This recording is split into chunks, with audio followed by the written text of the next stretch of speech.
फातिहा।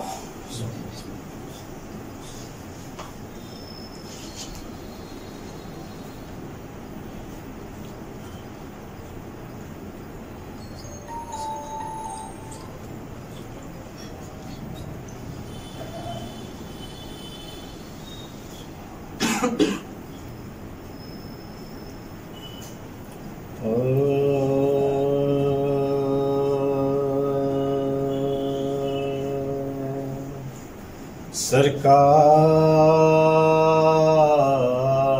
लुट गई जो इमामे अनाम की, सरकार लुट गई जो इमामे अनाम की। मसनद भी जल चुकी शहे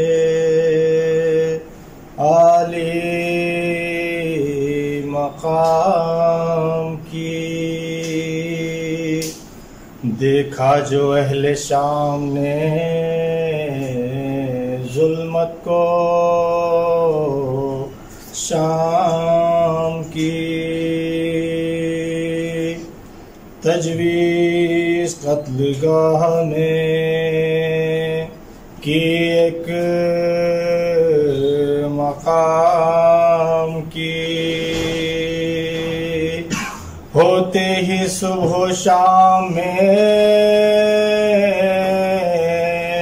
रांडों को ले गए। सैयद की लाश छोड़ के तन्हा चले गए। सरकार लुट गई जो सहरा नवर्द मातमे मजलूम करबला। आवारे मुसीबते फर्जंदे मुस्तफ़ा। लिखते हैं इस तरह से बस उस शब का वाक़या। फिर काफिला फरोकश करबो बला हुआ। सब भूखे प्यासे आए थे अपने मकाम से। दिल सबका भर गया वहाँ आबो तो आम से। सरकार लुट गई जो नसरानियाँ भी एक थी उस काफ़िले के साथ। इफ़्फ़त शियार हाफिज़े इंजील ने एक ज़ात, उसने एक ज़ात ने भी न डाला ग़िज़ा पहात। हर दिल पर खुद ब खुद गमों मातम की वारदात। क्यों करना वहाँ न सब्रो तहम्मुल तबाह हो। दौलत जहाँ बुतूल की बिल्कुल तबाह हो। सरकार लुट गई जो जो बोली कनीस चल के करो सैरे सब्ज़ादार, खेमे में दिल फिगारना तुम बैठो ज़ीनहार। ये सुन के निकले खेमे से पर दिल था बेकरार, बाहर निकलना था के हुआ हश्र आश्कार। सब्ज़ा नजर पड़ा ना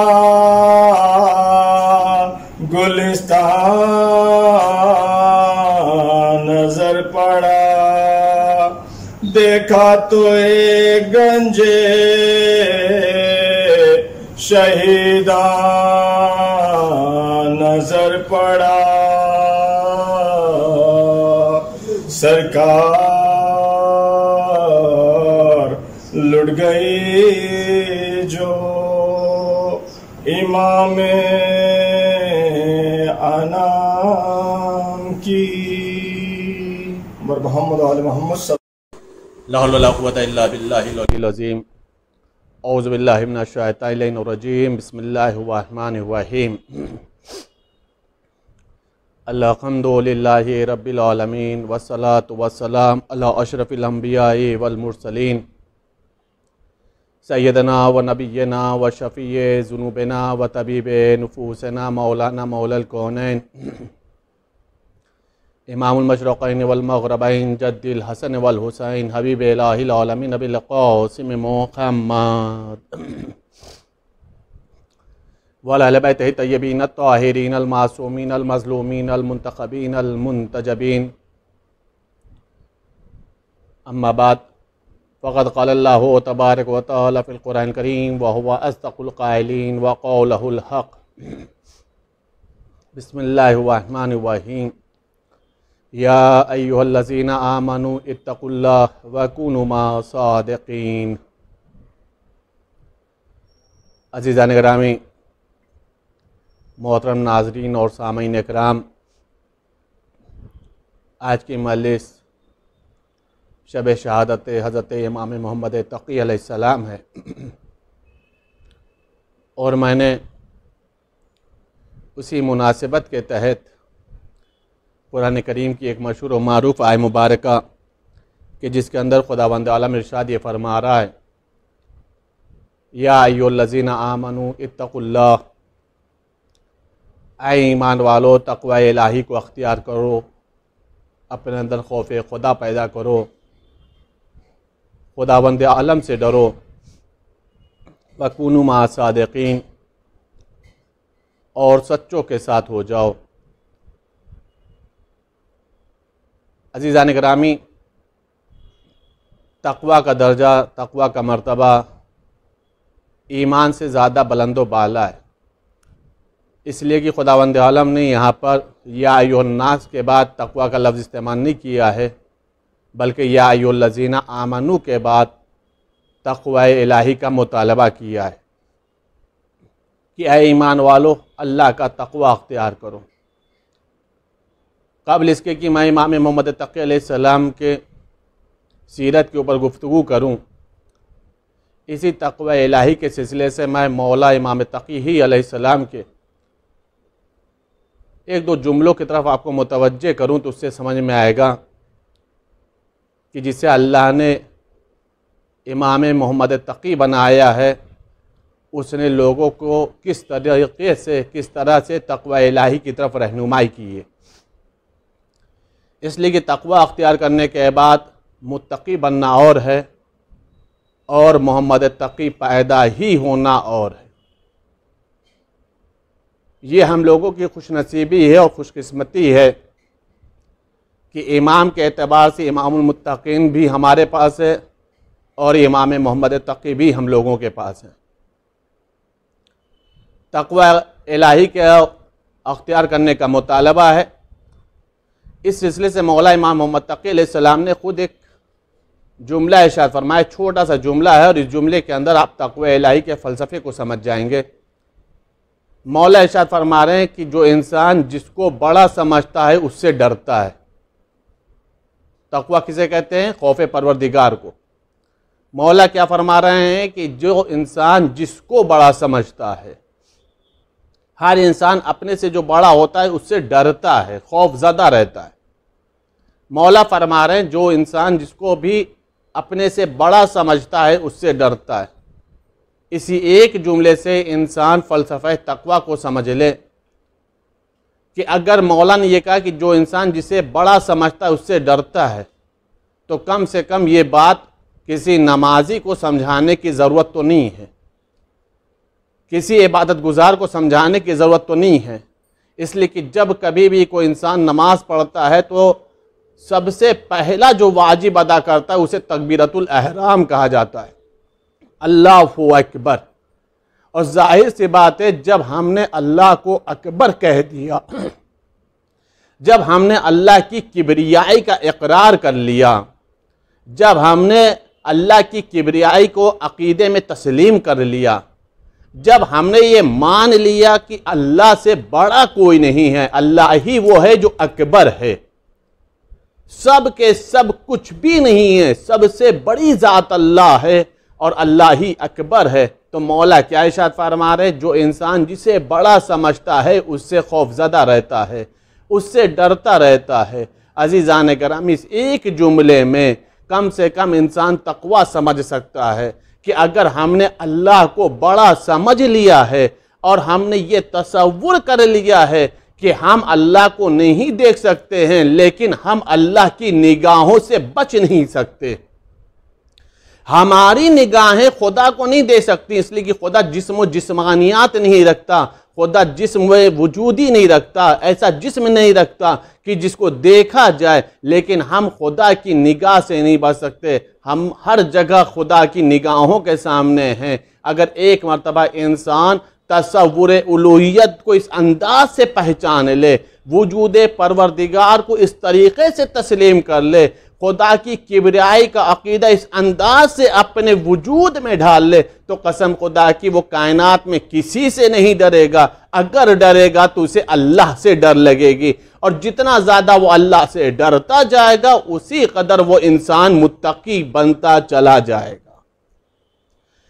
उसी कदर उसके तक़वा में इजाफा होता चला जाएगा। मौला ने एक छोटे से जुमले में फ़लसफ़े तक़वा समझा दिया, और इस चीज़ को समझने के लिए सबसे आसान मसला है कि इंसान नमाज के फ़लसफ़े को समझ लेगा, तो उसी तरीक़े से इंसान अल्लाह की किबरियाई को समझेगा, और जैसे नमाज के ज़रिए से अल्लाह की किबरियाई को समझेगा, उसी तरीक़े से वो इंसान किसी से भी नहीं डरेगा। अगर डरेगा तो सिर्फ़ और सिर्फ अपने माबूद हकीकी से डरेगा, अगर डरेगा तो अपने रब से डरेगा, और जितना डरता जाएगा उतना ही उसके तक़वा में इजाफा होता चला जाएगा। ये पहली चीज़ मौला इमाम मोहम्मद तक़ी अलैहिस्सलाम के ज़रिए से। दूसरी चीज़ मौला इरशाद फरमा रही है, तक़वे के फ़लसफ़े को समझिएगा अज़ीज़ान करामी। मौला फरमा रहे हैं शरीफ जो होता है वो आलिम होता है। अगर तलाश करना है शराफत कहां पर है तो ये देख लो कि इल्म किसके पास है।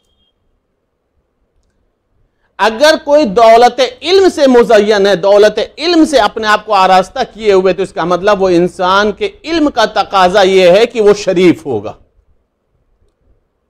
उसके इल्म का तकाजा यह है कि उसके अंदर शराफत पाई जाए। ये मौला ने शराफत की बात की। उसके बाद मौला अगले ही जुमले में इरशाद फरमा रहे हैं, अक्लमंद वही है जो मुत्तकी है। अक्लमंद वही है जो मुत्तकी है, यानी हर ऐरे गैरे को, ऐसे वैसे को अक्लमंद मत समझ लेना। दुनियावी एतबार से अक्लमंद बहुत हैं। दुनियावी नुक्ते नज़र से अक्लमंदों की डिफिनेशन अलग अलग है। उसे भी अक्लमंद कह देते हैं, उसे भी अक्लमंद समझ लेते हैं। लेकिन अज़ीज़ान गिरामी, मासूम की निगाह में अक्लमंद वो है कि जो जितना ज्यादा मुत्तकी है। हर एक को तुम अक्लमंद मत समझ लेना, हर एक को दानिशमंद मत समझ लेना, हर एक को यह मत समझ लेना इसके अंदर शऊर पाया जा रहा, अक्ल पाई जा रही है। अजीज़ान गिरामी, मौला इमाम मोहम्मद तकी अलैहिस्सलाम का जुमला है। मौला फरमान शरीफ वो है कि जिसके पास इल्म हो, आलिम है तो वो शरीफ है। और मौला इरशाद फरमा रहे हैं अक्लमंद वो है कि जो मुत्तकी है। फासिक व फाजिर अक्लमंद नहीं होता। जिसके अंदर खौफ परवरदिगार ना पाया जाए वो अक्लमंद नहीं होता। जिसके अंदर अपने माबूद का खौफ ना पाया जाए वो अक्लमंद नहीं होता। अक्लमंद के अक्ल का तकाजा यह है कि उसके अंदर तकवा पाया जाए, उसके अंदर तकवा पाया जाए। ये जो तकवे का मुतालबा है, ये मुतालबा क्यों है? ये जो तकवे का मुतालबा है, ये मुतालबा क्यों है? कुरान करीम में कई मकामात पर तकवे का मुतालबा है। मुझे सिर्फ और सिर्फ इमाम मोहम्मद तकी अलैहिस्सलाम की जिंदगी पर गुफ्तगू करना, इसीलिए मैंने इस आयत को सरनामे सुकन बनाया है कि ऐ ईमान वालों, तकवा इलाही को अख्तियार करो, अल्लाह के तकवे को अख्तियार करो और सच्चों के साथ हो जाओ। कुरान करीम में कई मकामात पर तकवे का मुतालबा किया गया और मैंने अभी अर्ज किया कि ईमान से बुलंद दर्जे का नाम है तकवा। यह तकवे का मुतालबा क्यों है? जितना ज्यादा इंसान के अंदर तकवा पाया जाएगा उसी कदर वो इंसान रिज़ाए परवरदिगार का मुस्तहिक होगा,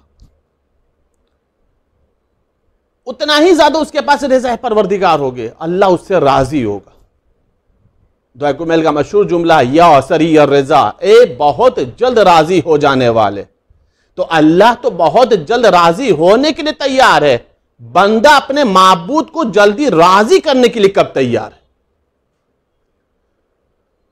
बंदा अपने माबूद को, अपने रब को, अपने अल्लाह को अपने अमल के जरिए से कब राजी कर रहा है? कैसे अमल अंजाम दिए जाए कि अल्लाह राजी रहे, अल्लाह राजी हो जाए।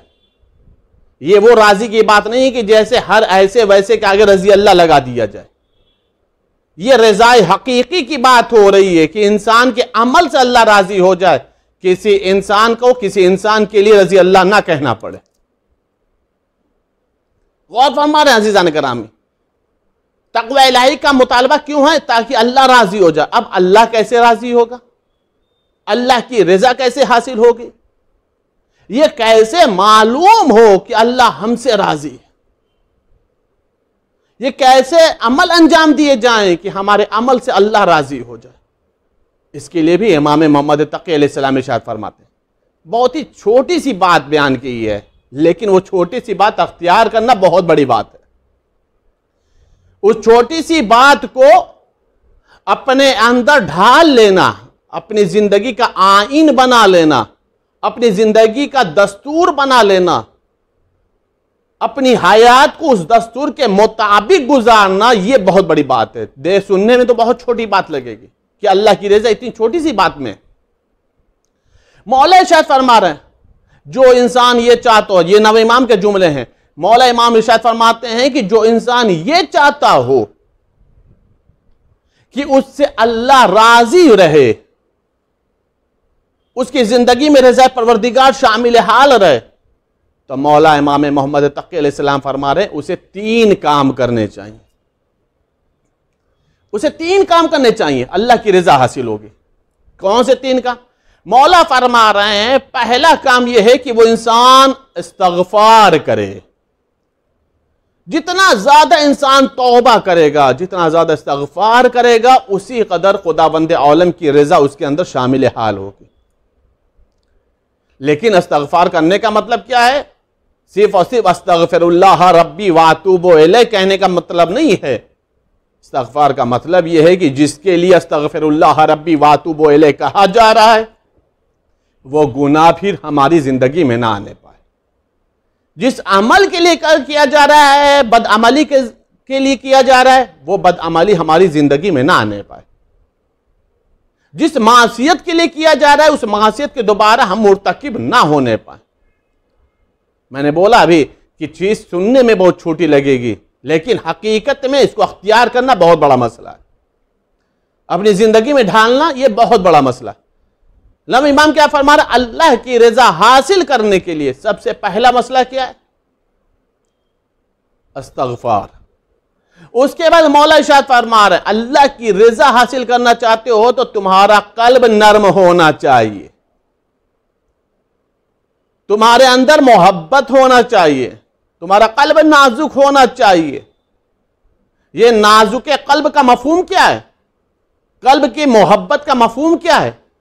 हम परेशान ना करें किसी को, हमारे जरिए से किसी का दिल ना दुखे, हमारे जरिए से किसी को अजियत ना हो, हम किसी के काम में रुकावट ना बनने पाए, हमारे किसी अमल के जरिए से किसी की दिल आजारी ना होने पाए, हमारे किसी अमल के जरिए से, हमारे किसी बोलने के जरिए से, हमारे किसी हुक्म के जरिए से किसी का दिल ना दुखे। यह है कल्ब, नर्म कल्ब का मफहूम। नर्म कल्ब का मफहूम यह नहीं है कि हमारा कल्ब नर्म है लेकिन हम किसी के बारे में जो चाहे फैसला ले ले, जो चाहे बोल दें। हमारे हर अमल के जरिए से चाहे किसी को तकलीफ पहुंचती हो, चाहे किसी की दिल आजारी होती हो, इसका मफहूम कल्ब नर्म नहीं है। इसे कहते हैं शकीयुल कल्ब, जो सिर्फ अपने बारे में सोचता है, दूसरों के बारे में नहीं सोचता।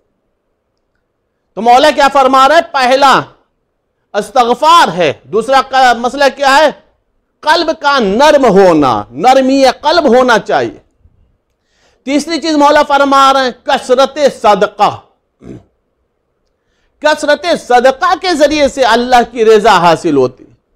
कसरत सदका का मफहूम यह नहीं कि सिर्फ सदका निकाला जाए, नहीं अजीजान करामी, कसरत सदका का मफहूम यह है कि जब अगर तुम सदका निकालो तो उसे मुस्तहिक तक पहुंचा दो।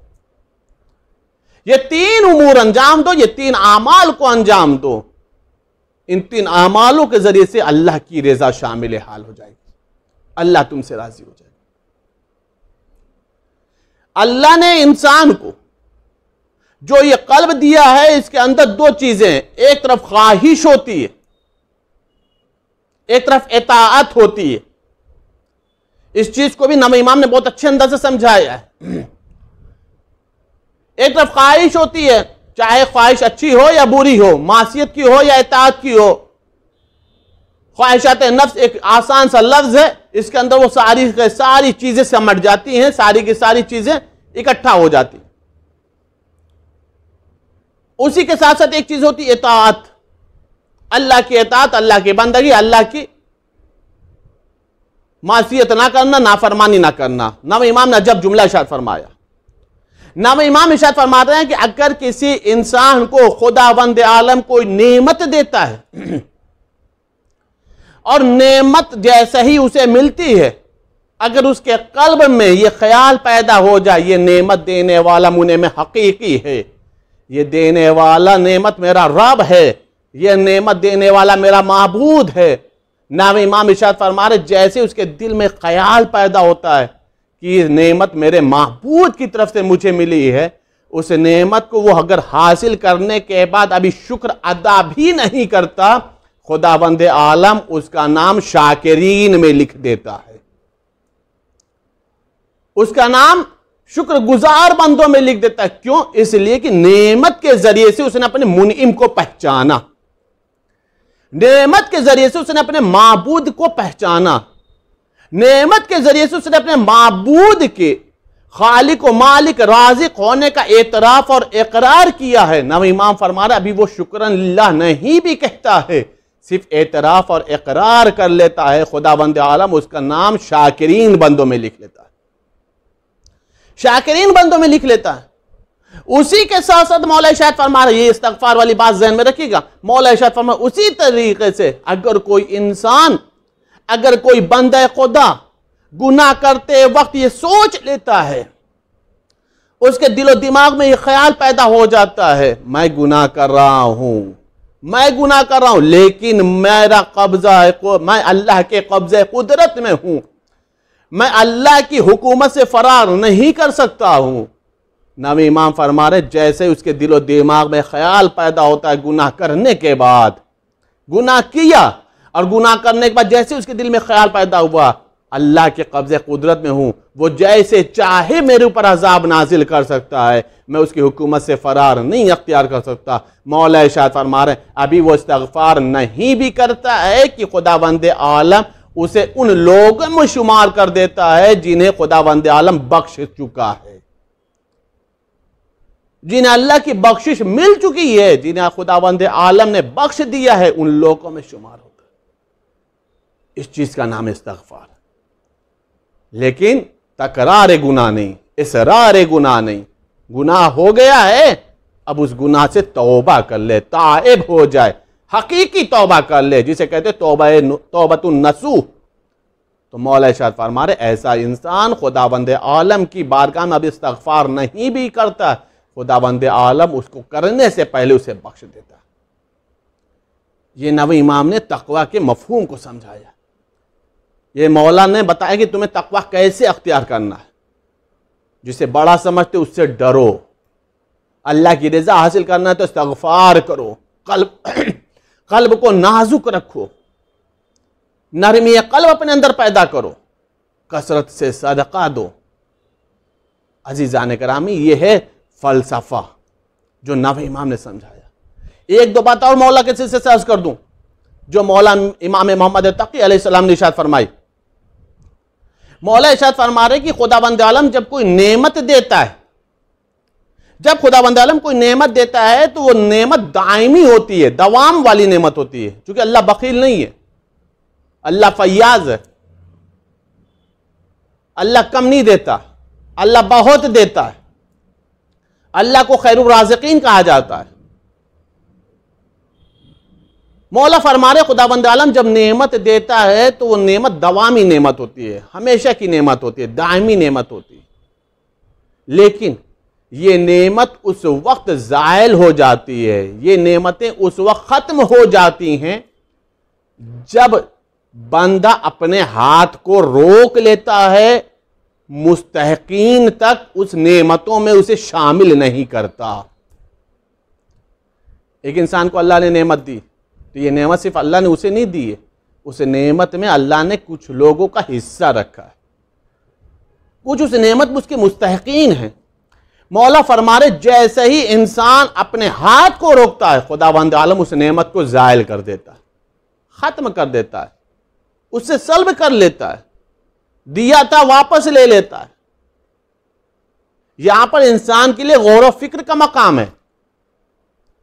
अगर इंसान को जब कोई नेमत मिले तो गफलत ना बरते, गाफिल ना हो जाए, बल्कि एक मतलब उस नेमत के ऊपर गौर व फिक्र करें कि अल्लाह तबारक व तआला ने जो हमारे ऊपर ये खास फजल किया है, ये खास जो करम किया है, हमें जो इस नेमत का मुस्तहिक करार दिया है, इस नेमत में किन लोगों का हिस्सा है, इस नेमत के और कौन लोग मुस्तहिक करार पाते हैं, उन लोगों तक वो नेमतों को वो पहुंचाए।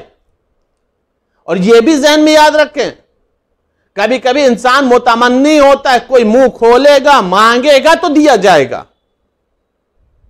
अजीजान गिरामी, अल्लाह ने जब तुम्हें नेमत दी है, अल्लाह ने जब हमें नेमत दी है, तो हमने उस नेमत को अल्लाह से मांगा नहीं। वैसे तो बेशुमार नेमतें खुदावंद आलम ने हम लोगों को अता फरमाई हैं, जिन नेमतों का हम हिसाब भी नहीं कर सकते, एहसान नहीं कर सकते, शुमार नहीं कर सकते। लेकिन ये मैं उस नेमत की बात कर रहा हूं कि जिसके लिए मैं सोच भी नहीं सकता था, यक अल्लाह ने एक नेमत अता फरमा दी। इंसान को जब वो यक एक नेमत मिल जाए तो फिर फौरन गौर व फिक्र करे, इंसान तफक्कुर करे कि आखिर इस नेमत में कौन कौन लोग मुस्तहिक हैं। ये ना सोचे कि अगर मैंने उनको दे दिया तो मेरी नेमत कम हो जाएगी। ये सोच करके दे कि अगर हमने उनको नेमत में शरीक नहीं किया है तो ये नेमतें छीन ली जाएंगी, ये नेमतें ज़ायल हो जाएंगी, ये नेमतें सल्ब हो जाएंगी। ये अजीज़ान गिरामी, खुदावंद आलम जो ऐसी नेमतें देता है, हकीकत में ये बंदे की आजमाइश होती है, ये बंदों का इम्तिहान होता है कि देखो मैंने इसको दिया है तो ये सिर्फ अपनी लिए जिंदगी गुजार रहा है या मेरे दूसरे बंदों को पूछ रहा है, ये अपने मुस्तहकीन को शरीक कर रहा है या नहीं कर रहा उन नेमतों में। कभी कभी इंसान ये तसव्वुर ना करे, कभी भी ये तसव्वुर ना करे कि मैंने इन नेमतों में किसी को दे दिया और मैंने मुस्तहकीन को शरीक कर लिया तो मेरी नेमतें कम हो जाएंगी। नहीं अज़ीज़ान गिरामी, अल्लाह तबारक व तआला दायमी नेमत देता है, दवामी नेमत देता है, वो कभी भी ज़ायल नहीं होती, सल्ब नहीं होती, सिवाय इसके कि बंदों की कोताहियां उसके ज़ायल होने का सबब बन जाएं, बंदों की कोताहियां उसके सल्ब होने का सबब और जरिया बन जाएं, वरना खुदावंद आलम कभी भी उन नेमतों को नहीं छीनता। ये नव इमाम हजरत इमाम मोहम्मद तकी अलैहिस्सलाम का दावा है और वादा है। अगर नव इमाम पर भरोसा है, ईमान है उनके ऊपर, उनकी इमामत का अकीदा है, उनकी इमामत के कायल हो, तो अजीजान करामी मौला की इस कौल के ऊपर भी ईमान ले आओ, मौला की इस कौल पे भी भरोसा रखो, ताकि नेमतें ज़ायल ना होने पाए, नेमतें सल्ब ना की जाए।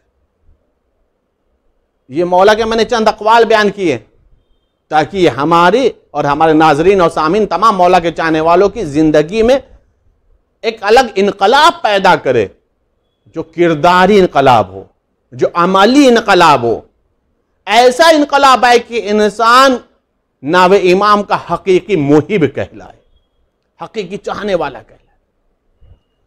नवे इमाम ने जो मुकम्मल जिंदगी गुजारी, सिर्फ और सिर्फ 25 साल की जिंदगी गुजारी।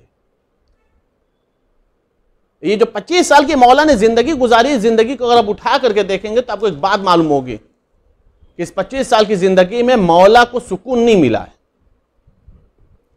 मौला को सुकून नहीं मिला। तकरीबन मौला सिर्फ 5 या 6 साल के थे तो 8वें इमाम को मदीने से बुला लिया गया था। उस वक्त से जो मौला अपने वालिद से जुदा हुए हैं, तो फिर पूरी जिंदगी मौला को अपने वालिद से मुलाकात का मौका नहीं मिल सका। यहां से जो कहा जाए तो मौला की मसाइब व आलाम का सिलसिला शुरू है, और जाहिर सी बात है सिर्फ और सिर्फ 25 साल की जिंदगी है, 25 साल की हयात है। तो इस 25 साल में मौला ने अपने वालिद की भी जुदाई का गम बर्दाश्त किया है, अपनी फूफी मासूमा कुम सलामुल्लाह अलैहा की भी जुदाई का गम बर्दाश्त किया।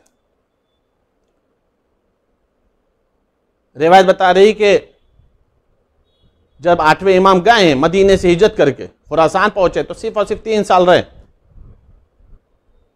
और उसके बाद मौला को दाग़ यतीमी मिल गई। रिवायत बता रही कि इस कमसीनी दौर में, इस कमसीनी उम्र में मौला ने जिम्मेदारी इमामत को ज़ाहिरी तौर पर संभाला है, लेकिन जो जिम्मेदारी को संभाला है तो यहां पर जाहिर सी बात है अल्लाह के मनसब में उम्र की कोई कैद नहीं होती।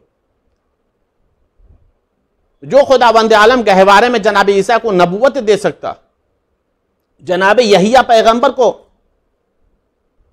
बचपने में नबूवत दे सकता है, जाहिर सी बात है इतनी कमसीनी उम्र में नवे इमाम की इमामत के ऊपर इंसान को कुछ शक नहीं करना चाहिए। रिवायत बता रही कि मौला को भी बगदाद बुला लिया गया, और जब बगदाद बुलाया गया है तो वो बहुत सारे वाक़यात हैं, मैं उन तमाम वाक़यातों से हटते हुए सिर्फ और सिर्फ 1-2 बातों की तरफ मुतवज्जे करना चाहूँ, जहां से ये समझ में आएगा कि मौला ने इतनी उम्र में किन किन हालातों से अपने आप को गुजारा है और किस तरीके से मौला ने जिम्मेदारी इमामत को संभाल करके उसे पूरा किया। दरबार में मौला के बहुत सारे मुनाजरे हुए हैं, और मौला जाहिर सी बात है कमसीनी के अंदर उन बड़े बड़े लोगों को जिन्हें बहुत बड़ा आलिम कहा जा रहा था, दरबार के अंदर मौला ने शिकस्त दी। ये मौला ने शिकस्त इसलिए नहीं दी है ये बताने के लिए कि हम आलिम हैं, तुम जाहिल हो, नहीं अजीजान गिरामी। मौला ने शिकस्त सिर्फ और सिर्फ दरबार के अंदर इसलिए दी ताकि लोगों को यह समझ में आ जाए अल्लाह जिसे मनसब देता है वो जाहिल नहीं होता। अल्लाह जिसे मनसब देता है वो इल्म लदुन्नी का मालिक होता है। अल्लाह जिसे मनसब देता है उसके यहां कोई उम्र की कैद नहीं होती। अल्लाह जिसे मनसब देता है उसे तमाम जेवरों से आरास्ता करता है, चाहे वो इल्म हो या हिल्म हो, शुजाअत हो, सखावत हो, करम हो, सब कुछ देता है।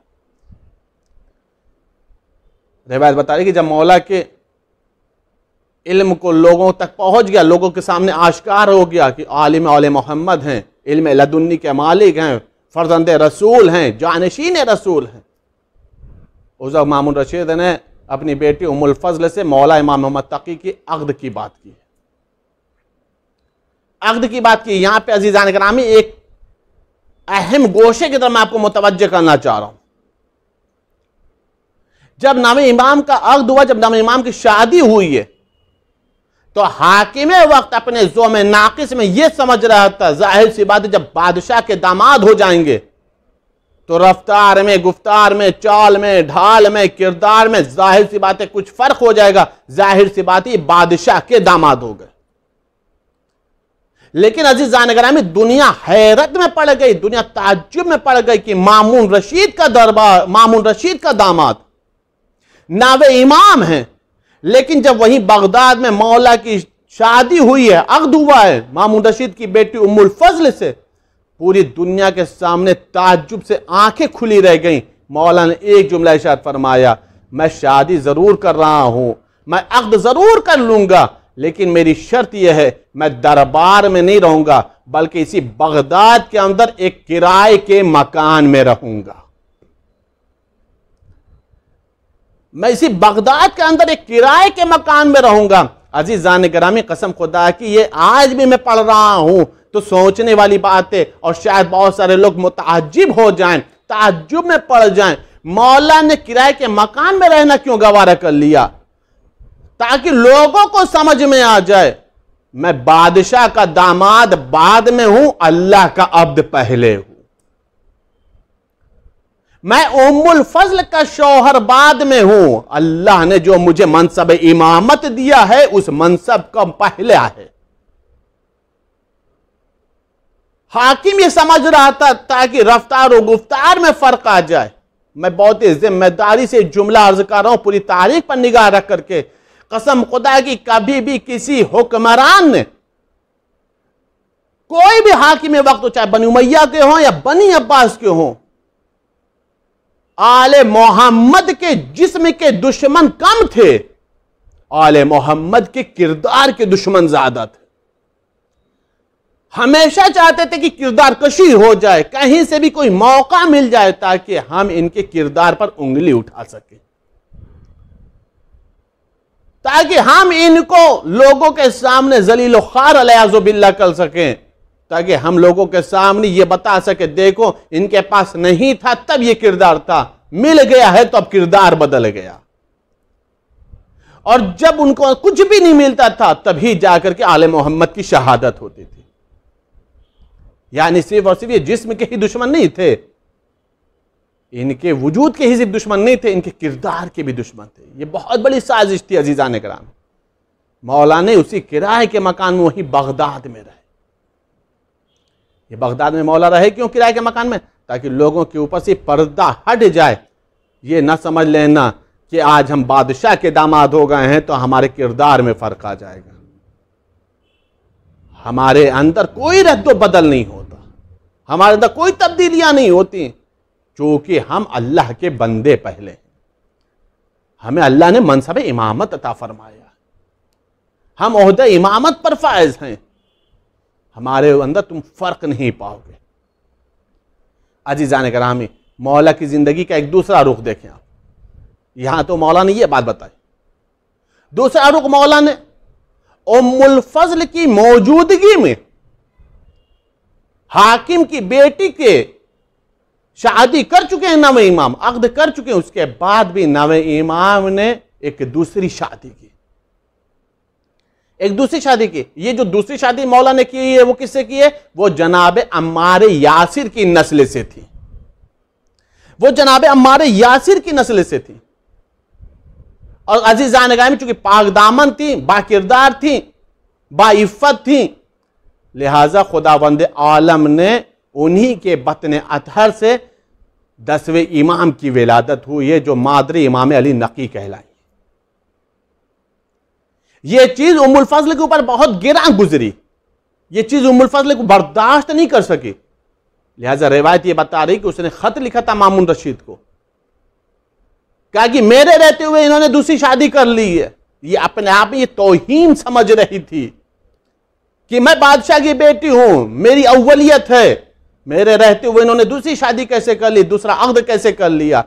मामून रशीद भी चाहता तो यही था कि कोई मौका मिल जाए, लेकिन अजीज़ान गिरामी बेटी के जवाब में एक जुमला सिर्फ नीचे खत के लिखा, तू बेटी जरूर है मेरी, तो उनकी ज़ौजा ज़रूर है, लेकिन क्या मैं तेरे ख़त के ज़रिए से हलाल मोहम्मद को हराम कर दूं या हराम मोहम्मद को हलाल कर दूं? जब शरीयत ने उन्हें इजाज़त दी है दूसरी अक़्द करने की, तो मैं कौन होता हूं उन्हें अक़्द से रोकने वाला?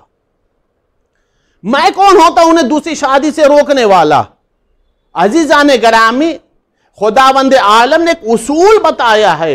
ये अव्वल रोज से तारीख उठा करके अगर आप देखें, और आज तक की भी तारीख, 9वें इमाम 10वें इमाम तक की उठा करके तारीख उठा करके आप देखें, तो आपको एक बात समझ में आएगी कि हमेशा हुक्मरान की बेटियां यही चाहती थीं कि वो मां बन जाएं। वो मासूम की ज़ौजियत में आती ही इसीलिए थी ताकि उनको बेटा पैदा हो जाए, बेटी पैदा हो जाए। लेकिन अजीज़ान गिरामी, मशीयत का इरादा कुछ और होता था, इरादे खुदाबंदी कुछ और होता था। खुदाबंद आलम यही चाहता था कि देखो, तुम अपने हुकूमत के जरिए से मासूम की ज़ौजा तो बना सकते हो, लेकिन कभी भी तुम उसे मां नहीं बना सकते, क्योंकि मां बनाने का अख्तियार अल्लाह ने अपने हाथ में रखा है।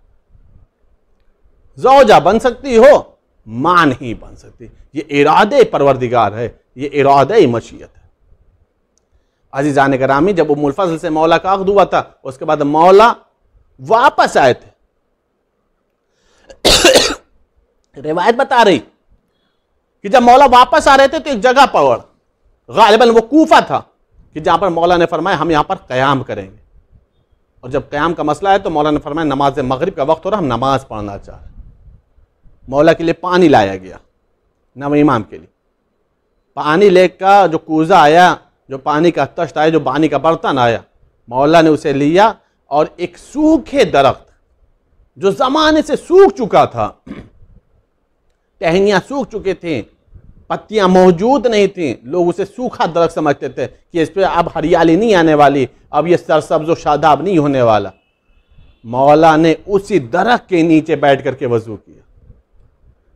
रिवायत बता रही मौला ने वहाँ पर जो वज़ू किया है तो उस वज़ू का असर ये हुआ है, मौला के अमल का असर ये हुआ है। तारीख बता रही है कि जब सुबह लोगों ने देखा तो क्या देखा कि जो दरख्त सूख चुका था वो सरसब्ज़ व शादाब हो चुका, पूरा दरख्त फलों से लद चुका है, पूरा दरख्त फलों से भर चुका है। मौला ने एक अमल के ज़रिए से सूखे हुए दरख्त को हरियाली बख्श दी। जो दरख्त बंद खराब हो चुका था, सूख चुका था, उसे मौला ने फलदार दरख्त बना दिया। मौला ने बताया देखो, अल्लाह ने हमें ये ताकत अता फरमाई है, मौला ने हमें ये क़ुव्वत अता फरमाई है, मौला ने फरमाया हमें अल्लाह ने करामत अता फरमाई है। हम सूखे हुए दरख्त के साए में बैठ जाएं, वज़ू कर लें, तो खुदावंद आलम उसे सरसब्ज़ व शादाब और फलदार दरख्त बना देता है। अज़ीज़ान गिरामी, नवे इमाम के बहुत सारे मोजज़ात हैं, नवे इमाम के बहुत सारे करामतें हैं, नवे इमाम के बहुत सारी ऐसे वाक़यात हैं कि जहाँ पर इंसान ताज्जुब करता है। एक दो वाक़े की तरफ और मुतवज्जे कर दूँ ताकि समझ में आए, ताकि इंसान अपने आप को इन वाक़यात के ज़रिए से अपने अक़ीदे को मुस्तहकम बना ले। रिवायत बता रही कि मौला एक रास्ते से गुजर रहे थे, एक शख्स है जिसका नाम है कासिम। उसने देखा कि ये कमसी शहजादा है कि जिसके पास लोग आते जाते रहते हैं, आखिर इसके अंदर क्या है? जो भी आता है खुश हो जाता है, लोग उसके पास सवालात लेकर के जाते हैं। उधर से मौला की एक सवारी गुजर रही थी, कि बच्चा है, ये कमसीन है, ये लोग अहमक हैं, बेवकूफ़ हैं जो इनसे सवालात पूछते हैं। मेरी निगाह में तो ये बहुत ही छोटे हैं, मेरी निगाह में तो बहुत ही छोटे हैं, लोग इन्हें इमाम कैसे तस्लीम करते हैं? उसके दिल में ये ख्याल पैदा हुआ। रिवायत बताई जैसे ही मौला की सवारी उस शख्स के करीब से गुजरी, मौला ने सवारी रोक करके बस एक जुमला कहा, अपने अकीदे को दुरुस्त कर ले, अपने अकीदे को मुस्तहकम कर ले, मजबूत कर ले, इस्लाह कर ले। जो तेरे दिल में, जो तेरे कल्ब में ख्यालात पैदा हो रहे हैं, ऐसा नहीं है। मैं अल्लाह का मखसूस बंदा हूं, जो मेरी इताअत नहीं करेगा उस पर जहन्नम वाजिब है। कासिम सोचने लगा कि ये शख्स तो कुछ जादूगर मालूम होता है, जो मेरे कल्ब की भी बात को जानता है। ये रिवायत के जुमले हैं। जैसे ही उसके कल्ब में ये सहर और जादू की बातें पैदा हुई, मौला ने रो करके एक जुमला फरमाया, मैं साहिर और जादूगर नहीं हूं, मुझे अल्लाह ने इमाम बनाया है। मैं मनसूस मिन अल्लाह इमाम हूं, मैं जानशीन रसूल हूं, मैं जानशीन अमीर अल मोमिनीन हूं, मैं तेरा इमाम हूं। रिवायत बता रही जैसे उसने ये सुना है फौरन उसने अपने अकीदे की सलाह कर ली, फासिद अकीदे को ख़त्म कर दिया, सही अकीदे को तस्लीम कर लिया। अजीज़ान करामी, इमाम कहते ही उसे हैं कि जो सिर्फ और सिर्फ जिस्मों का इमाम नहीं होता है, जिस्म का भी इमाम होता है, कल्ब का भी इमाम होता है। सिर्फ और सिर्फ ज़बान का इल्म नहीं रखता है, जो कल्ब में इंसान के ख्यालात पैदा होते हैं उसका भी इमाम इल्म रखता है। यह मौला ने उसको मुतवज्जे किया। अगर मौला मुतवज्जे ना करते तो वो हमेशा फासिद अकीदे पर होता, बातिल अकीदे पर होता। मौला ने उसके अकीदे की सलाह कर दी और ये लोगों के सामने मैसेज भी दे दिया, पैगाम भी दे दिया, यकीन रखो जहन्नम उसी के ऊपर हराम है जो हमारी इताअत करता हो, जो हमारी विलायत को तस्लीम करता हो, जो हमारी विलायत का अकीदा रखता हो। अज़ीज़ान करामी, अल्लाह ने नाम इमाम की उम्र तो भले ही 25 साल दी, मौला तो सिर्फ और सिर्फ 25 साल जिंदा रहे, लेकिन इस 25 साल में मौला ने बहुत कारनामे अंजाम दिए, पूरी जिम्मेदारी इमामत के उमूर को अंजाम दिया। बस उस सिलसिले से एक बात अर्ज कर दूं और बात को मुकम्मल कर दूं। रिवायत बता रही एक शख्स है जो शाम में वहां पर नमाज पढ़ रहा था जहां पर मौला इमाम हुसैन अलैहिस्सलाम का कटा हुआ सर रखा था, वहीं पर वो रोजाना नमाज पढ़ता था। एक रोज मौला आए और मौला आने के बाद रिवायत बता रही उसे बेदार किया और बेदार करने के बाद कहा खड़ा हो जा मेरे साथ। खड़ा हो गया। मौला ने उसे चश्मे ज़दन मस्जिद कूफा पहुंचा दिया। जब वो मस्जिद कूफा पहुंचा, मौला ने कहा यहाँ पे सारे अमाल को अंजाम दे दे। जब वो कूफा की मस्जिद के सारे अमाल को ला चुका, पूरा कर चुका, तो मौला ने उसे लिया और लेने के बाद मस्जिद नबवी पहुंचा दिया। कहा यहाँ मस्जिद नबवी में नमाज पढ़ ले, रोज़े रसूल की ज़ियारत कर ले। उसने वो भी कर लिया। रिवायत बताई उसके बाद मौला ने उसे चश्मे ज़दन में मक्का मुअज़्ज़मा खाने काबा पहुंचा दिया। का तवाफ़ काबा कर ले, नमाज तवाफ़ काबा पढ़ ले, जितने कुछ करना कर ले। इबादत और नमाज को अंजाम देने के बाद मौला ने उसे चश्मे ज़दन में वहाँ से लिया और वापस शाम में पहुँचा दिया। कूफा की सैर करा दी, कूफा की इबादत करा दी, मस्जिद नबवी में इबादत करा दी, मक्का मुअज़्ज़मा में इबादत करा दी। रिवायत बता रही उसे ला करके उसे मंजिल पर पहुँचा दिया। ये बेचारा परेशान हुआ कि आखिर कौन था वो शख्स जिसे अल्लाह ने ये कुदरत और ताकत अता फरमाई कि जो लम्हे भर के अंदर मुझे एक शहर से दूसरे शहर पहुंचा देता है, दूसरे शहर से तीसरे शहर पहुंचा देता है। और मैंने इस अंदाज से अल्लाह की इबादत कर ली कि मैंने मक्का मुअज़्ज़मा की भी ज़ियारत कर ली, मदीना मुनव्वरा की भी ज़ियारत कर ली, मस्जिद कूफा की भी ज़ियारत कर ली और यहाँ के अमाल को भी मैं बचा ले आया। ये सोचता रहा, सोचते सोचते पूरा 1 साल निकल गया। 1 साल निकल गया। रिवायत ये बता रही कि उसी साल में फिर मौला नवा इमाम आए, फिर उसे बेदार किया और बेदार करने के बाद जैसे साल गुज़श्ता मौला ने तमाम जगहों की उसे ज़ियारत कराई थी, उसी तरीके से इस साल भी मौला ने फिर ज़ियारत करा दी। मस्जिद कूफा के भी अमाल को बजा ले आया, मस्जिद नबवी के भी अमाल को बजा ले आया, मक्का मुअज़्ज़मा के भी अमाल को बजा लाने के बाद एक मरतबा फिर जब मौला ने उसे शाम पहुँचाया तो रिवायत ये बता रही कि जैसे मौला जाना चाहते तो उसने हाथ जोड़ के कहा, ए बंदे खुदा ये बता दे आप हैं कौन, आप हैं कौन जिन्हें अल्लाह ने ये ताकत दी है, जिन्हें अल्लाह ने ये कुव्वत दी है, जो आप चश्मे ज़दन में हमें यहाँ की इबादतें करा देते हैं, यहाँ की हमें ज़ियारतें करा देते हैं। मौला ने फरमाया मैं तेरा इमाम हूँ, मैं मोहम्मद इब्न अली हूँ, मैं मोहम्मद तकी हूँ। रिवायत बता रहा है कि उसने इस चीज़ को लोगों में शो कर दिया, मशहूर कर दिया कि मुझे 3 जगहों की ज़ियारत हुई है। मैं 2 साल से रात के एक हिस्से में जाता हूँ, मक्के की भी ज़ियारत कर लेता हूँ, मदीने की भी कर लेता हूँ, मस्जिद कूफा की भी ज़ियारत कर लेता हूँ। हाकिम शाम ने उसे उठा करके कैद खाने में डलवा दिया। अब वो लाख मन्नत कर रहा है, समाजत कर रहा है, लोगों के सामने गिड़गिड़ा रहा, हाकिम के सामने रो रहा है, मैंने कोई गलत बात नहीं की है, जो मेरे ऊपर गुजरी है वही मैंने बताया है। जो मैंने किया है मैंने उसी चीज को लोगों के सामने बताया है, मुझे रिहा कर दो, मैंने कोई जुर्म नहीं किया। रिवायत बता रही हाकिम ने सिर्फ एक जुमला कहा, जिसने तुझे कूफा की ज़ियारत कराई, जिसने तुझे मदीने मुनव्वरा की ज़ियारत कराई, जिसने तुझे मक्का मुअज़्ज़मा की ज़ियारत कराई, उसी से कह दो कि वो तुझे जिंदान से रिहाई दिला दे, उसी से कह दो वो तुम्हें जिंदान से आज़ाद कर दे। गिड़गिड़ाने लगा, गिरिया करने लगा, आहो पुका करने लगा, नबी इमाम से तवस्सुल किया। रिवायतों में मिलता ये, तारीख लिखती ये है कि दरबान मौजूद हैं, जिंदान में कुफल लगा हुआ है, ताला लगा हुआ है, लेकिन जब सुबह हुई तो क्या देखा कि ताला बंद है, दरबान मौजूद है, सब सिपाही मौजूद हैं, लेकिन वो आबिद मौजूद नहीं, वो आबिद मौजूद नहीं है। रिवायत बता रही है कि वो आज़ाद हो गया।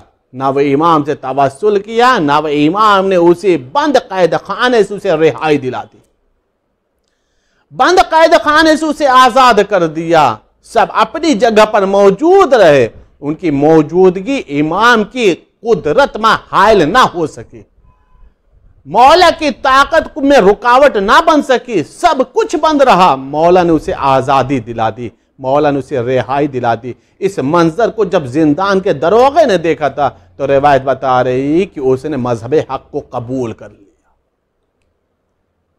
कि उस मजहब को क्यों ना कबूल कर लिया जाए कि जिसके हुक्मरान ऐसे हों,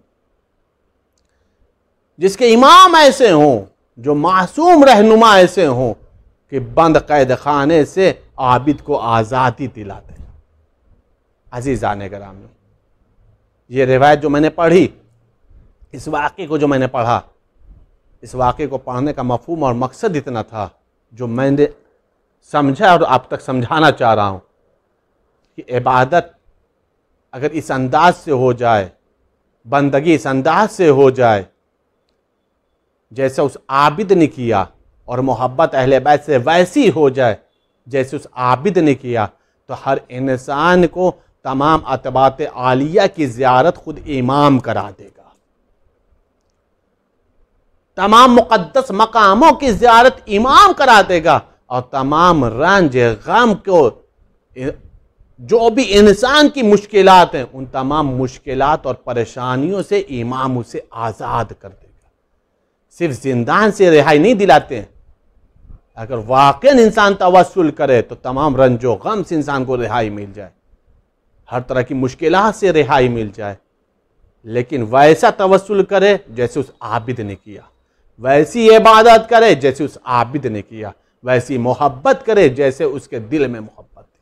अगर ऐसा राबता मासूम से हो जाए, ऐसा रिश्ता मासूम से हो जाए, ऐसी उल्फत मासूम से हो जाए, ऐसी कुर्बत इमाम वक्त से हो जाए, तो तमाम मुश्किलात इंसान की दूर हो सकती है, तमाम रंजो ग़म इंसान के दूर हो सकते हैं। बस अज़ीज़ान गिरामी, ये है नव इमाम। मैंने अभी अर्ज़ किया था कि मौला ने सिर्फ और सिर्फ 25 साल की ज़िंदगी गुजारी।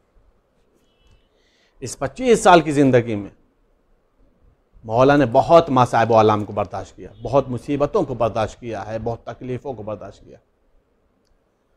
मंतिज़ क़ादा, यही वो तारीख़ है कि जिस तारीख़ में मौला को जहर दिया गया। जहर के लिए 3 रिवायतें मिलती हैं। जहर के लिए 3 रिवायतें मिलती हैं हज़ादारों। एक रिवायत तो मिलती है कि हाकिम वक्त मोतसिम ने उम्मुल फ़ज़ल को राज़ी किया था और कहा था कि अंगूर में जहर दे दे, और मौला ने वो अंगूर नोश फरमाया और जिसमें जहर असर कर गया, जिसकी बुनियाद पर मौला की शहादत हो गई। एक रिवायत शहादत की ये मिलती है कि नव इमाम को शरबत में जहर दिया गया था और मौला ने वो शरबत नोश फरमाया था, जिसकी बुनियाद पर मौला की शहादत हो गई थी। और एक रिवायत बताई जाती है कि मौला की दावत की गई थी और उस खाने में जहर मिला दिया गया था, और मौला ने सिर्फ 2 या 3 लोक़मे तनावुल किया था उस खाने को। हाकिम ने कहा और खाइए, तो मौला ने कहा नहीं, तेरी ख्वाहिश के लिए 2-3 लुक़मे ही काफ़ी हैं, तेरी ख्वाहिश पूरी हो जाएगी।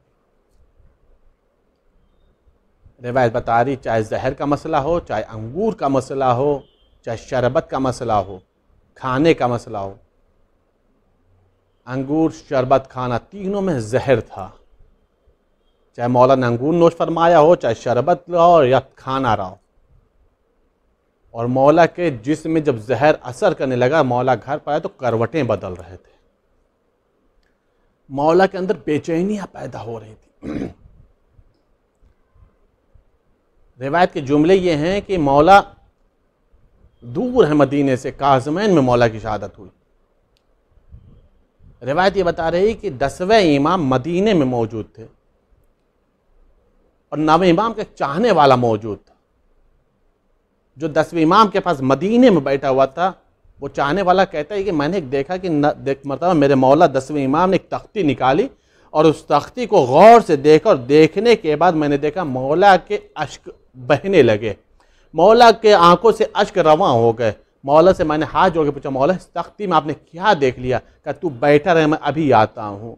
एक मरतबा वो शख्स बैठा रहा, 10वें इमाम घर के अंदर मदीने में गए, और एक मरतबा ना जाने मौला ने क्या कहा, ना जाने क्या मौला ने बोला कि उस घर से मातम की सदा बुलंद होने लगी, उस घर से आहो बुका की सदाएं बुलंद होने लगी, गिरिया की आवाज़ें बुलंद होने लगी। मौला घर से बाहर आए, एक मतलब चाहने वाले ने हाथ जोड़ के पूछा, मौला अभी आपने तख्ती में क्या देख लिया था कि आप रो रहे थे, फिर आप घर के अंदर गए हैं तो घर के अंदर से ख़वातीनों की रोने की आवाज़ें आ रही, मौला बात क्या है? मौला ने एक जुमला फरमाया, ए मेरे भाई, अरे मैं यतीम हो गया, मेरा बाबा आलम गुर्बत में मारा गया, ए भाई मैं जा रहा हूँ, एजाज के जरिए से अपने बाबा को गुस्ल दूंगा, कफन पहनाऊंगा, तजीज़ो तकफीन करूंगा। अज़ादारों 10वें इमाम बाएजाज पहुंचे, 9वें इमाम को गुस्ल भी दिया, कफन पहनाया और शान के साथ मौला का जनाजा दफन हो गया। अज़ादारों गरीबुल वतनी बहुत बड़ी मुसीबत है, वतन से दूर होना बहुत बड़ी मुसीबत है। सोचने वाली बात है, मदीने से दूर थे, लेकिन अज़ादारों 10वें इमाम इसलिए चले गए ना, क्योंकि खुद 10वें इमाम आज़ाद थे, हाथों में हथकड़ियाँ नहीं थी, पाँव में बेड़ियाँ नहीं थी, गले में खारदार तोक नहीं था, कमर में लंगर नहीं था, इसीलिए आज़ादी की वजह से मौला पहुँच गए और 9वें इमाम को गुस्लो कफन दे दिया। लेकिन हाँ अज़ादारों, एक और गरीबुल वतन है, जो करबला का गरीब है, जो जहरा का गरीब लाल है, जो जहरा का करबलाई लाल है, इस आलम गुर्बत में मारा गया, इस आलम गुर्बत में शहीद किया गया कि कफन तो मिलना दूर की बात रही, जो जिस्म पर वो सीधा लिबास था वो लिबास भी उतार लिया गया। अज़ादारों गुस्ल भी नसीब ना हुआ। कहा जाता शरीयत का मसला भी है, शरीयत का मसला भी है कि शहीद को गुस्ल की जरूरत नहीं होती, शहीद को कफन की जरूरत नहीं होती, जो उसका लिबास होता है वही कफन बन जाता है। हाँ अज़ादारों, शरीयत का मसला तो यही है, लेकिन अज़ादारों हुसैन एक ऐसा शहीद है कि जिसका पूरा जिस्म खूनों से धर था, जिसका पूरा जिस्म खून में डूबा हुआ था, लेकिन अज़ादारों जिस्म पर लिबास नहीं था, इसलिए कि शहादत के बाद हुसैन के जिस्म से वो बोसीदा लिबास भी उतार लिया गया। और अज़ादारों, जिस्म को दफन करने के लिए, लाशे को दफन करने के लिए जिस्म का सलामत होना जरूरी है, लेकिन हाय गुर्बत हुसैनी, हाय गुर्बत हुसैनी कि अज़ादारों हुसैन की शहादत के बाद 10 घोड़ों की नालबंदी हुई और बहन देखती रही, बेटी देखती रही, जोजा देखती रही, यतीम सैयद सज्जाद देखता रहा और बाबा का लाशा पामाल हो गया, लाशों के टुकड़े टुकड़े हो गए। अज़ादारों यही तो वजह थी कि जब 11 मुहर्रम को काफिला जा रहा था तो जनाब ज़ैनब की निगाह पड़ी तो क्या देखा कि सैयद सज्जाद के चेहरे का रंग मुतगय्यर हो रहा। कहा मेरे लाल खैरियत तो है, कहीं इस आलम गुर्बत में तुम भी साथ ना छोड़ दो। कहा फूफी अम्मा, अरे वो कैसे जिंदा रहे कि जिसके हाथों में हथकड़ियां हो, पाँव में बेड़ियां हो। ए फूफी अम्मा, आपने देखा नहीं कि लश्कर यजीद यजीद ने अपने तमाम कत्लों को दफन कर दिया, उन्होंने अपने तमाम लोगों को दफन कर दिया, लेकिन ए फूफी अम्मा, मेरे बाबा का लाशा पामाल हो गया, मेरे चचा का लाशा पामाल हो गया, मेरे भैया का लाशा पामाल हो गया। उन सबों ने अपने कुश्त है न जिसको दफन कर दिया, लेकिन किसी ने मेरे बाबा के लाशे को दफन। सयालमुल्लज़ीना ज़लमू अय्यमुनक़ल्लिबून इन्ना लिल्लाहि व इन्ना इलैहि राजिऊन। पालने वाला तुझे वास्ता है मोहम्मद वाले मोहम्मद का मैं इस मुख्तसर लेकिन अहम अमाल को कबूल फरमा। मेरे माबूद हमारे अशक़ज़ा को रुमाल ज़हरा में जगह अता फरमा, हमारे अशक़ज़ा को हमारी शफ़ात और निजात की ज़मानत बना। मेरे माबूद इमाम मोहम्मद तक़ी अलैहिस्सलाम का वास्ता उनसे हम तवस्सुल कर रहे हैं। मेरे माबूद हम सब के तमाम रंज गम दुख दर्द को दूर फरमा। हम सब को मौला इमाम तक़ी के रोज़े की तमाम अतबात अली और हज बैतुल इज़्ज़त नसीब फरमा। मेरे माबूद तमाम दुश्मनान दीन को निस्तो नाबूद फरमा, तमाम मुहिब्बान अहले बैत की हिफाजत फरमा। इस वबाई मर्ज़ का ख़ात्मा फरमा। मेरे माबूद इमाम ज़माना को सलामती अता फरमा। मेरे माबूद सलामती इमाम ज़माना के सदक़े में हम सब को सलामती अता फरमा। जो बे औलाद उन्हें साहिब औलाद बना, जो साहिबान औलाद उनके औलादों की हिफाजत फरमा, जो बे मकान उन्हें साहिब मकान बना। मेरे माबूद हुज्जत खुदा के ज़ोर में ताजील फरमा, हम सब को उनके आवान अंसार में शुमार फरमा। अल्लाहुम्मा तक़ब्बल मिन्ना इन्नका अंता समीउल अलीम बिहक़्क़ि मुहम्मदिन व आलिहि ताहिरीन। अस्सलामु अलैका या अबा अब्दिल्लाह, अस्सलामु अलैका या इब्न रसूलिल्लाह, अस्सलामु अलैका व रहमतुल्लाहि व बरकातुहू।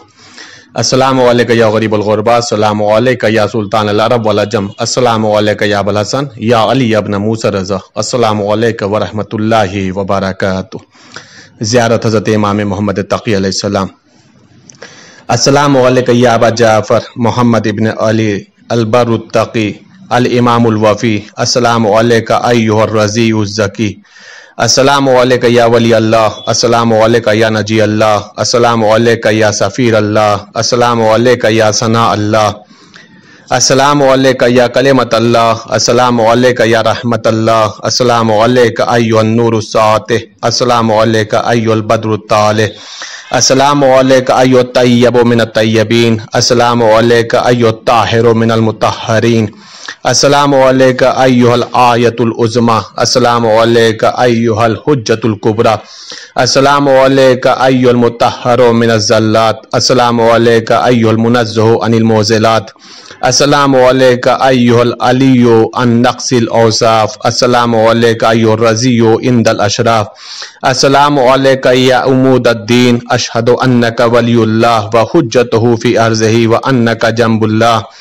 व खैरतुल्लाह व मुस्तौदउ इल्मिल्लाह व इल्मिल अंबिया व रुकनुल ईमान व तर्जुमानुल कुरआन व अशहदु अन्ना मन इत्तबअका अलल हक़्क़ि वल हुदा व अन्ना मन अनकरका व नसब लकल अदावता अला ज़लालति वर रदा अब्रु इलल्लाहि व इलैका मिनहु फिद दुनिया वल आखिरह वस्सलामु अलैका मा बक़ीतु व बक़ियल लैलु वन नहार। अस्सलामु अलैका व रहमतुल्लाहि व बरकातुहू। अस्सलामु अलैका या साहिबल अस्र व ज़मान अलमान अलमान अलमान मिन फितनति ज़मान, अस्सलामु अलैका शेखल कुरान, अस्सलामु अलैका या इमाम ज़मानना हाज़ा अज्जलल्लाहु तआला फरजक व सहलल्लाहु तआला मखरजक व ज़हूरक व जअलना मिन अवानिक व अंसारिक व रहमतुल्लाहि व बरकातुहू।